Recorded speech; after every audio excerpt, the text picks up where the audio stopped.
What a win. The Philadelphia Phillies take a pivotal Game 3 victory to take a 2-1 series lead in the World Series over the Houston Astros. Here to talk about Game 4 and a little bit of what we saw last night is Locked On Phillies host Connor Thomas. Connor, how are you doing today?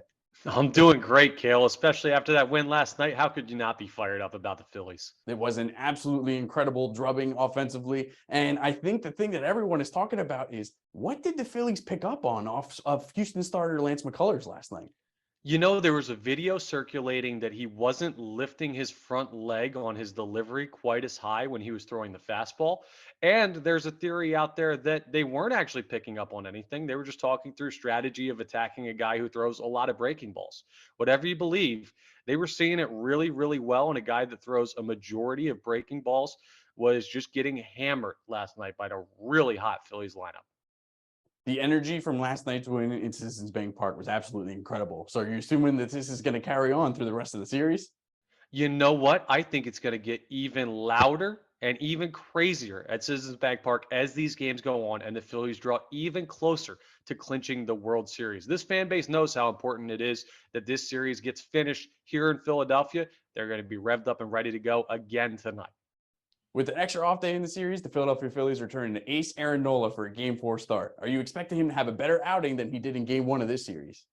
Yeah, you know what? It's funny, Kale, because it's now two rough outings in a row for Aaron Nola going back to the NLCS.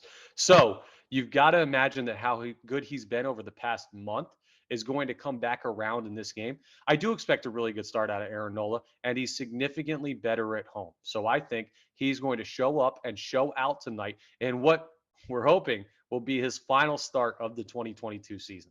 And opposing him will be right-hander Christian Javier for the Houston Astros. What can fans expect from him in the start tonight? Javier's a lot more conventional of a pitcher. He's a righty who throws mainly fastballs, about 60%, and then also works in a slider. He's got a curveball and changeup that he doesn't throw very often. So the approach for the Phillies goes back to normal. You're hunting fastballs, you're fighting off the breaking ball, and it's kind of a reverse approach of what you're doing against Lance McCullers and Framber Valdez back in game 2, who are both decisively throwing their breaking ball more than their fastball. The momentum is definitely with the Philadelphia Phillies. So, Connor, I need your game prediction for tonight and just an answer. Does this series have any chance of going back to Houston? You know what? I think it still has a chance because the Astros are so good, but I don't see them winning tonight. I think Aaron Nola has a vintage performance. I think the offense shows up again against Christian Javier, a pitcher who, while he's been good this year, isn't really used to this stage yet. And I think this crowd is just the X factor in this series. I'm expecting them to be wild again, and I'm expecting another win by the Phillies. This one, though, a little bit closer than last night's. Game 4 of the World Series will air tonight on Fox 43 at 8 o'clock. Thanks for joining us today, Connor. Thanks for having me as always, Kale.